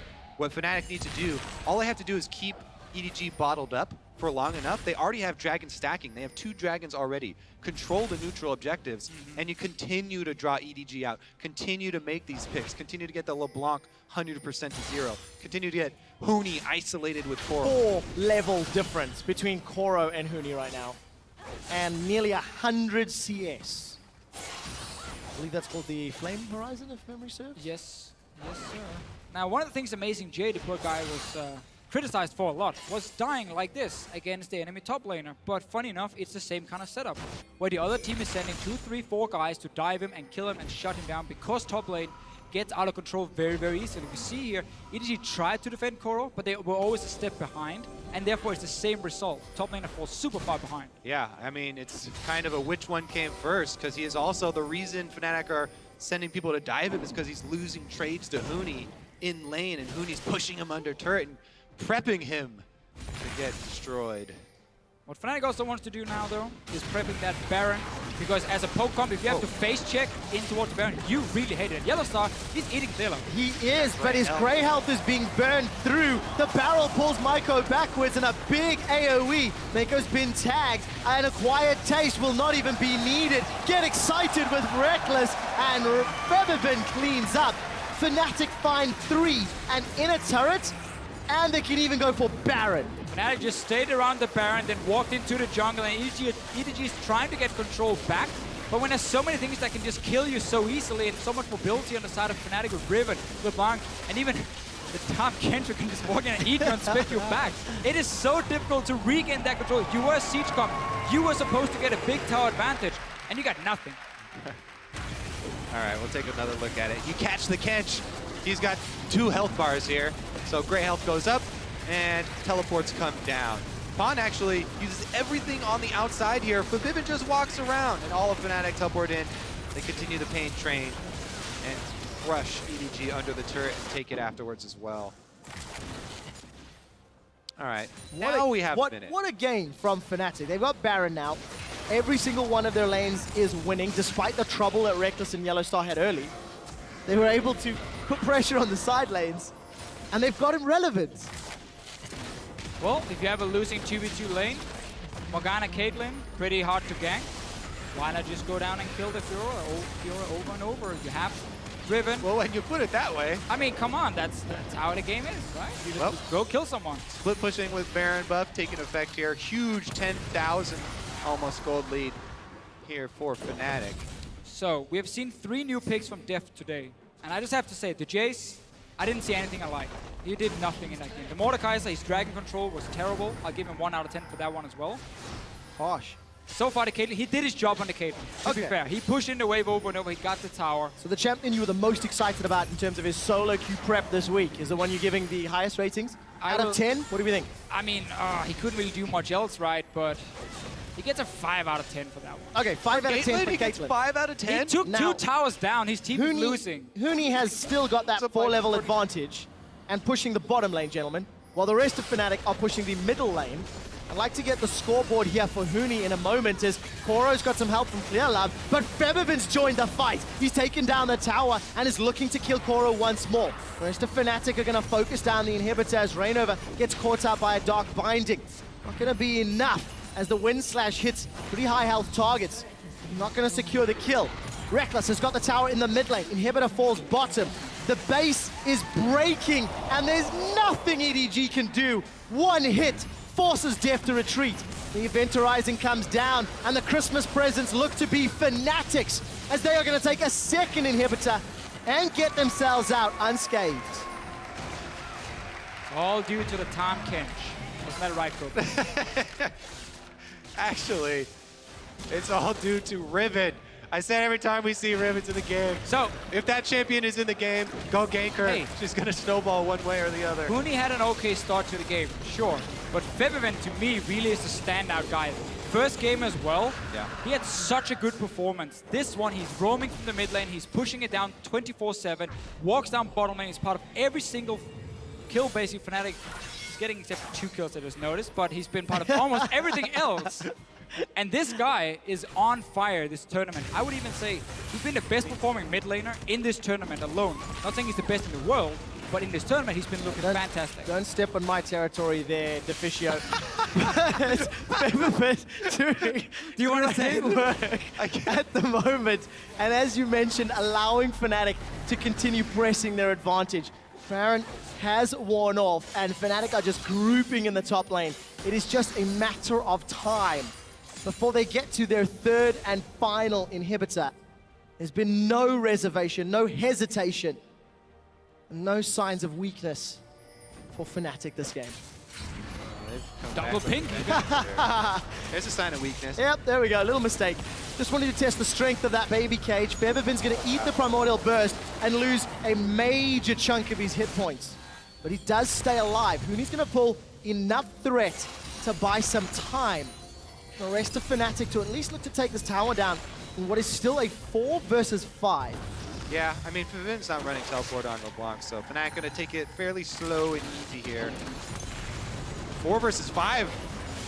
Oh wow, Yellowstar even pulls him out of the stun. Just look at how Yellowstar's standing here. Whenever Reckless goes in to hit the tower, Yellowstar's just slightly behind him. So when the stun lands, it's only on Reckless, and then eats him, spits him out. And what did I even say? He's got a Quicksilver Sash on Tom Kench as well. So even if you land the double cage, Yellowstar can still get himself out and save whoever's next to him. Well, we'll find out if Tom Kedge manages to make it through the rest of picks and bans. Def gets caught out. The Event Horizon will not be enough to kill Rainover, and Def is running away. A 3-man stun. Huni's unable to push EDG back. The tower falls, so does Koro. Inhibitor number 3 is down. Fnatic have super minions looking towards the Nexus turrets, and they will drop the Nexus turrets. Fnatic rebound after a difficult start, and they will crush Edward Gaming.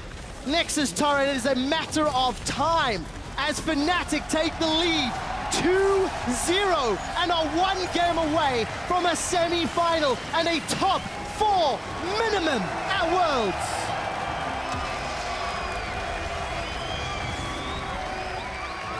So EDG showed a new strategy trying to run a siege composition.